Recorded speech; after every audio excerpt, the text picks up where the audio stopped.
बघूयात पुढची बातमी। महसूल मंत्री चंद्रशेखर बावनकुळे यांनी भाजपचे आमदार नरेंद्र मेहता यांना क्लीन चिट दिली आहे। मीरा भाईंदरचे भाजपचे आमदार नरेंद्र मेहता यांनी भूखंड लाटल्याचा आणि कोट्यवधी रुपयांची स्टॅम्प ड्युटी लाटल्याचा आरोप काँग्रेसचे आमदार नाना पटोले यांनी केला होता। यावरती आता महसूल मंत्री चंद्रशेखर बावनकुळे यांनी आज उत्तरही दिले आहे। नरेंद्र मेहता यांनी कोणताही घोटाळा केला नसल्याचं बावनकुळे यांनी म्हटलंय।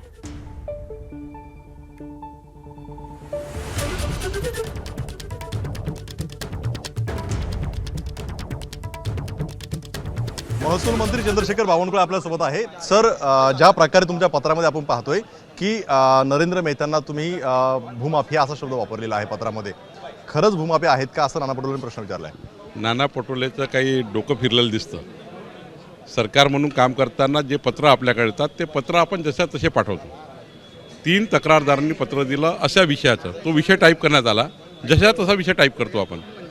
मंत्री जेव्हा पत्र पाठवतात खाली, तेव्हा त्यांच्या निवेदनाचा विषय काय असतो तो टाईप करतात आणि खाली येतो हे निवेदन पाठवित आहो, असं असं निवेदन आहे, या निवेदनावर चौकशी करावी।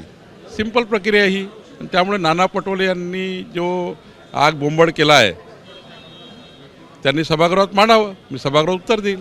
नरेंद्र मेहता कुठेही दोषी नाही आहे। यापूर्वी 10-12 तक्रारी नरेंद्र मेहताबद्दल झालेल्या आहे, एकाही तक्रारीत तथ्य नाही। माझ्या हातात आणखी एक पत्र आहे। पत्र आहे ते तुमच्याकडे पत्र आहे, त्यांचीच सही आहे। तर राजकारणी खातिर करतोय असं मंत्री कशाला खोटं बोलताय?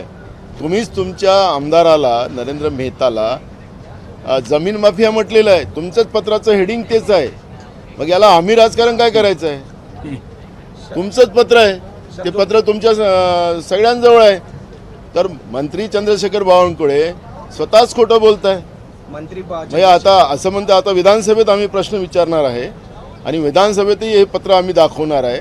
चंद्रशेखर बावनकुळेंनी सांगावं की आम्ही राजकारण करतोय की तुम्हीच हे पत्र लिहिलेलं आहे। दरम्यान नाना पटोले यांनी भाजपचे आमदार नरेंद्र मेहता यांच्यावरती केलेले सर्व आरोप फेटाळले आहेत। नाना पटोले यांचे आरोप बिनबुडाचे असून त्यांच्याकडे कोणतेही पुरावे नसल्याचं नरेंद्र मेहता यांनी म्हटलंय।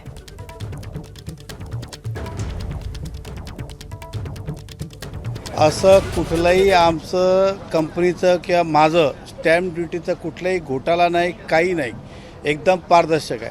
आता जे बोलतात की ते फायदा पोचवण्यासाठी सरकारने केलं, तर ते एम्युनिटी स्कीम आणलेली, तर कोणी आणलेली? त्यावेळी नाना पटोलेजी सभापती होते आणि महाविकास आघाडीची होती।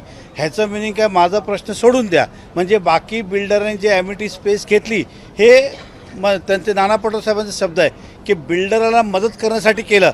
म्हणजे हे ते स्वतःच कबूल करतात की महाविकास आघाडीने त्यावेळी बिल्डरला मदत करण्यासाठी एम्युनिटी स्कीम आणली होती का? हे त्यांनीच खुलावा करा।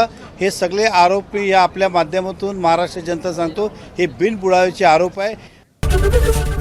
एबीपी माझा, उघडा डोळे बघा नीट।